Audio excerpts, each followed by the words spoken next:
Cricket ಜಗತ್ತಿನ interesting ಸುದ್ದಿಗಳನ್ನು quick ಆಗಿ ಹೇಳ್ತೇನೆ ಕ್ರಿಕೆಟ್ ರೌಂಡ್ ಅಪ್ ನಲ್ಲಿ. ನಾನು ಶಾಂತ. ನೀವು ಸುದ್ದಿಯಾನದ ಸಬ್ಸ್ಕ್ರೈಬರ್ ಆಗೋದಕ್ಕೆ ಮರಿಬೇಡಿ.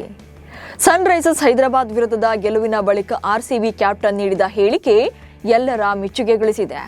ಯಾಕಂದ್ರೆ ಆರ್ಸಿಬಿ ಈ ಸೀಸನ್ನ ಮೊದಲ ಗೆಲುವನ್ನ ಕಳೆದ ವರ್ಷ ಕಾಲ್ತುಳಿತದಲ್ಲಿ ಮೃತಪಟ್ಟವರಿಗೆ ಅರ್ಪಿಸಿದೆ.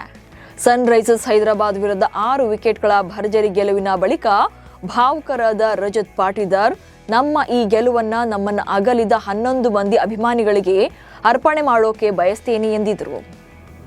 2026ರ IPL ಮೊದಲ ಪಂದ್ಯದಲ್ಲಿ ರೋಹಿತ್ ಶರ್ಮಾ KKR ವಿರುದ್ಧ 23 ಎಸೆತಗಳಲ್ಲಿ ಅರ್ಧ ಶತಕ ಬಾರಿಸಿದ್ರು. ಈ ಅರ್ಧ ಶತಕ ರೋಹಿತ್ ಶರ್ಮಾ ವೃತ್ತಿ ಜೀವನದ ಅತಿ ವೇಗದ ಅರ್ಧ ಶತಕವಾಗಿದೆ. ಹಾಗೆ ಈ ಪಂದ್ಯದಲ್ಲಿ ರೋಹಿತ್ ಶರ್ಮಾ 3 ಸಿಕ್ಸರ್ಗಳನ್ನ ಬಾರಿಸ್ತಾ ಇದ್ದಂತೆ T20 ಕ್ರಿಕೆಟ್ನಲ್ಲಿ 550 ಸಿಕ್ಸರ್ಗಳನ್ನ ಕಂಪ್ಲೀಟ್ ಮಾಡಿದ್ರು. ಈ ಮೂಲಕ ಕ್ರಿಕೆಟ್ನಲ್ಲಿ 550 ಸಿಕ್ಸರ್ಗಳನ್ನ ಪೂರೈಸಿದ ಏಷ್ಯಾದ ಮೊದಲ ಆಟಗಾರ ಎನ್ನುವಂತ ದಾಖಲೆ ಬರೆದಿದ್ದಾರೆ. 19ನೇ ಸೀಸನ್ IPLನ 2ನೇ ಪಂದ್ಯದ ವೇಳೆ ಟಾಸ್ ಫಿಕ್ಸಿಂಗ್ ನಡೆದಿದೆ ಎಂಬ ಆರೋಪ ಕೇಳಿ ಬಂದಿದೆ. MI ವರ್ಸಸ್ KKR ಪಂದ್ಯದ ಟಾಸ್ ವೇಳೆ ಮುಂಬೈ ಇಂಡಿಯನ್ಸ್ ನಾಯಕ ಹಾರ್ದಿಕ್ ಪಾಂಡ್ಯ ಕಾಯಿನ್ ಅನ್ನ ಚಿಮ್ಮಿಸಿದ್ರು. ಹೀಗೆ ದೂರಕ್ಕೆ ಹೋಗಿ ಬಿದ್ದ ನಾಣ್ಯವನ್ನ ಕ್ಯಾಮೆರಾದಲ್ಲಿ ತೋರಿಸಲಿಲ್ಲ. ಟಾಸ್ ಗೆದ್ದವರು ಯಾರು ಎಂಬುದು ಸ್ಪಷ್ಟವಾಗಿ ಕಾಣಿಸುವ ಮೊದಲೇ ರೆಫರಿ ಮುಂಬೈ ಇಂಡಿಯನ್ಸ್ ಟಾಸ್ ಗೆದ್ದಿದೆ ಅಂತ ಘೋಷಣೆ ಮಾಡಿದ್ರು. ಇದು ಮ್ಯಾಚ್ ಫಿಕ್ಸಿಂಗ್ ಎಂಬ ಆರೋಪ ಕೇಳಿ ಬಂದಿದೆ.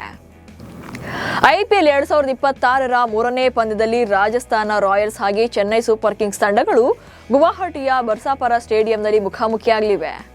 RR ತಂಡಕ್ಕೆ ಲೋಕಲ್ ಹೀರೋ ರಿಯಾನ್ ಪರಾಗ್ ಹೊಸ ನಾಯಕನಾಗಿ ಆಯ್ಕೆಯಾಗಿದ್ದು ತವರು ಮೈದಾನದಲ್ಲಿ ತಂಡವನ್ನ ಮುನ್ನಡೆಸುವ ತವಕದಲ್ಲಿದ್ದಾರೆ.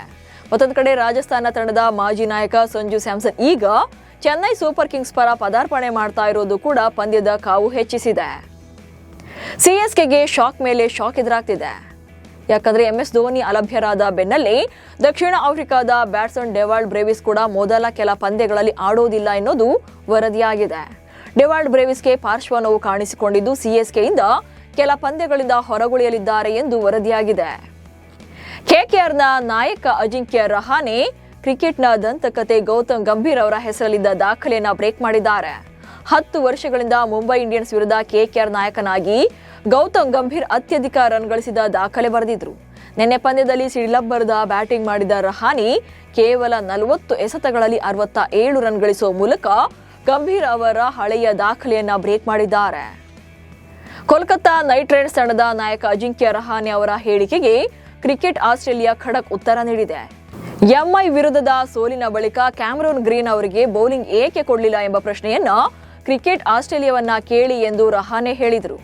ರಹಾನೆ ಹೇಳಿಕೆಗೆ ಪ್ರತಿಕ್ರಿಯೆ ನೀಡಿರುವ ಕ್ರಿಕೆಟ್ ಆಸ್ಟ್ರೇಲಿಯಾ, ಕ್ಯಾಮರೂನ್ ಗ್ರೀನ್ ಸೊಂಟ ನೋವಿನ ಸಮಸ್ಯೆಯಿಂದ ಸಂಪೂರ್ಣವಾಗಿ ಚೇತರಿಸಿಕೊಂಡಿಲ್ಲ, ಹೀಗಾಗಿ ಸ್ವಲ್ಪ ಟೈಮ್ ವರೆಗೂ ಬೌಲಿಂಗ್ ನಿಂದ ದೂರವಿರಬೇಕಾಗುತ್ತೆ ಎಂದಿದ್ದಾರೆ. RCB ಮತ್ತು SRH IPL ಕಾಮೆಂಟ್ರಿ ವೇಳೆ ವೀರೇಂದ್ರ ಸೆಹ್ವಾಗಾಗಿ ಅಶ್ವಿನ್ ನಡುವೆ ವಾಗ್ವಾದ ನಡೆದಿದೆ. ಸೆಹ್ವಾಗ್ ಅವರು ಅಶ್ವಿನ್ ಅವರನ್ನ ಪದೇ ಪದೇ ಕಾಲೆಳೆದಿದ್ದು ಅಭಿಮಾನಿಗಳ ಆಕ್ರೋಶಕ್ಕೆ ಕಾರಣವಾಗಿದೆ. ಈ ಘಟನೆಯನ್ನ ಗಂಭೀರವಾಗಿ ಪರಿಗಣಿಸಿರುವಂತಹ BCCI ಇಬ್ಬರ ಮೇಲೂ ಕೂಡ ಕ್ರಮ ಕೈಗೊಳ್ಳುವ ಸಾಧ್ಯತೆ ಇದೆ. ವೀರೇಂದ್ರ ಸೆಹ್ವಾಗ್ ಅವರು ಬೇಕಂತಲೇ ಅಶ್ವಿನ್ ರನ್ನ ಕೆಣಕ್ತಾ ಇದ್ದಾರೋ ಅಂತ ಫ್ಯಾನ್ಸ್ ಆರೋಪಿಸಿದ್ದಾರೆ. ಹಾರ್ದಿಕ್ ಪಾಂಡ್ಯ ತಮ್ಮ ಪ್ರೇಯಸಿ ಮಹಿಕಾ ಶರ್ಮಾಗೆ ಹೊಸ ಮೆರ್ಸಿಡಿಸ್ ಬೆಂಚ್ ವಿ ಕಾರನ್ನ ಗಿಫ್ಟ್ ಆಗಿ ನೀಡಿದ್ದಾರೆ. ಭಾರತದಲ್ಲಿ ಈ ಮಾದರಿಯ ಮೊದಲ ಕಾರು ಇದಾಗಿದ್ದು ಇದರ ಬೆಲೆ ಸುಮಾರು 1.7 ಕೋಟಿ ರೂಪಾಯಿ ಆಗಿದೆ. ಮಹಿಕಾ ಹಾರ್ದಿಕ್ ಆಡುವಂತ ಪ್ರತಿಯೊಂದು ಪಂದ್ಯದಲ್ಲೂ ಕೂಡ ಸ್ಟೇಡಿಯಂಗೆ ಬಂದು ಬೆಂಬಲವನ್ನ ನೀಡ್ತಾ ಇದ್ದಾರೆ. ಇವರ ಲವ್ ಬಗ್ಗೆ ಬಿಗ್ ಟಾಕ್ ಶುರುವಾಗಿದೆ. IPLಗೆ ಚಾಲೆಂಜ್ ಮಾಡಿರುವಂತಹ PSLನಲ್ಲಿ ಬಾಲ್ ಟ್ಯಾಂಪರಿಂಗ್ ನಡೆಸಿ ಸಿಕ್ಕಿ ಬಿದ್ದಿರುವ ಘಟನೆ ನಡೆದಿದೆ. ಲಾಹೋರ್ ವಿರುದ್ಧ ಕರಾಚಿ ಕಿಂಗ್ಸ್ 6 ಎಸೆತಗಳಲ್ಲಿ 14 ರನ್ಗಳ ಅಗತ್ಯ ಇತ್ತು. ಈ ವೇಳೆ ಲಾಹೋರ್ ತಂಡದ ಆಟಗಾರ ಫಕರ್ ಜಮಾನ್ ತಮ್ಮ ಉಗುರುಗಳಿಂದ ಚೆಂಡನ್ನ ಗೀಚಿ ಅದರ ಆಕಾರವನ್ನ ಬದಲಿಸಲು ಪ್ರಯತ್ನಿಸಿದ್ದಾರೆ.